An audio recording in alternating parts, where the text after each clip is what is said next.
What's going on, everyone? Welcome to this review of 10 Cloverfield Lane, and I can't stress this enough, but when you go to this movie, or if you do go to this movie, don't be expecting something to do with Cloverfield, because this movie has nothing to do with Cloverfield except for the name, which really disappointed me. And just so you know, this movie has nothing to do with Cloverfield. If it is set in the same universe, then it is set 8 years later, which is really disappointing, and I just was really disappointed with this movie.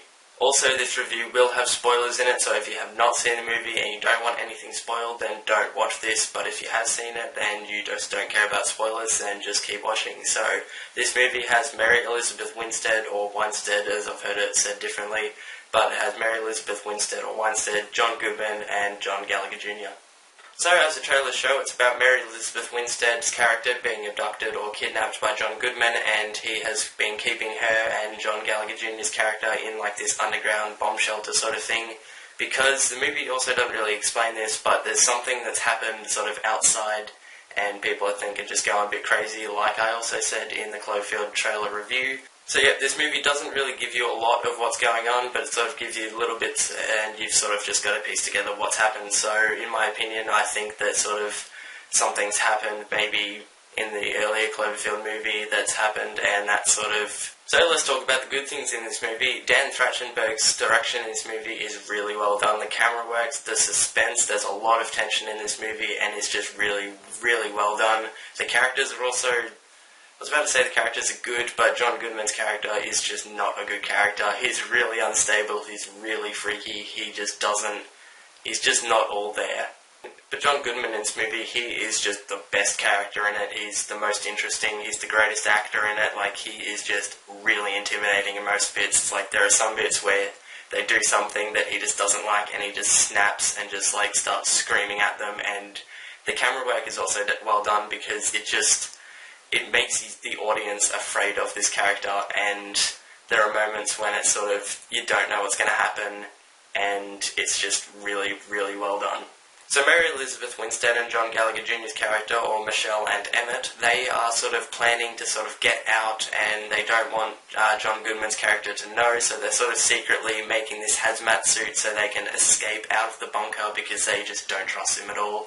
And there's one particular moment, because they're making a hazmat suit, and John Goodman's character finds like these scissors or whatever just to sort of make the suit, and he brings them into like this bathroom, and it's got like, I think it's hydrochloric acid or some sort of acid, and he just says to the characters, well, what are you guys doing with these scissors? And earlier in the movie, Mary Elizabeth Winstead talks about how she sort of sees things happen, but she doesn't sort of take the courage and sort of stand up for the things that's happening. And John Gallagher Jr. is like, oh yeah, they're my stuff, and she has nothing to do with it. And he's like, yeah, I was planning to take your gun and kill you and try and get out of here, and I'm really sorry.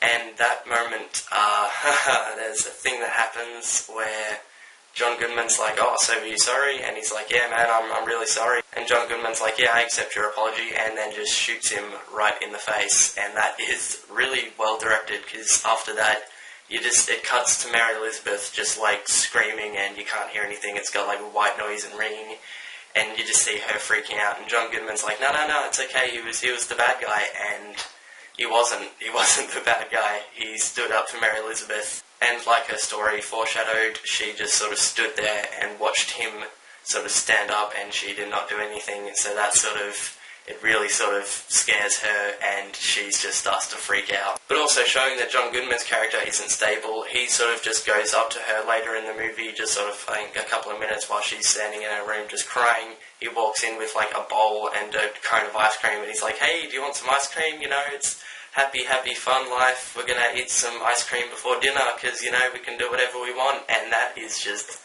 it's a really strange twist between getting shot in the face and eating ice cream. Like, it shows that he just doesn't care about any of these things that are happening.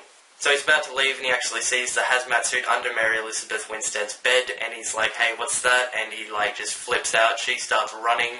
She runs like into the room where the hydrochloric acid was. So she kicks the hydrochloric acid into John Goodman, and he like falls into it. He's just screaming. He's like face first into it, but then later he gets up, and he's only got like half of his face burning. And John Goodman actually says earlier in the movie, this thing will burn you to the bone, but all it does is sort of just give him like a bit of gross face infection. So that's just, it's really dumb because he should have died. He face planted into that. His whole body was just in the hydrochloric acid, and then he gets up and like half of his face is a little bit burnt, which is, it sort of just doesn't stick to what he said earlier. But that's basically all I really liked from this movie. It's basically two different movies. While they're in the bunker, it's a really good movie, and then when she leaves the bunker at the end, there's like 10 minutes of just a monster movie, but it's not a good monster movie. It's like, because this movie has nothing to do with Cloverfield, and when she leaves the bunker, it's like a completely different movie. It's like aliens and spaceships and like weird monsters that aren't Cloverfield monsters. Like, there was this perfect opportunity for the parasites in Cloverfield to sort of rock up, and it's this weird penis-looking monster. Like, seriously, it is not a good-looking monster. It's just really dumb. There's also a cliche moment where she gets like a wine bottle and newspaper and makes like a Molotov cocktail, which is just really dumb. I hate when movies do that because it's like, wine is not that flammable.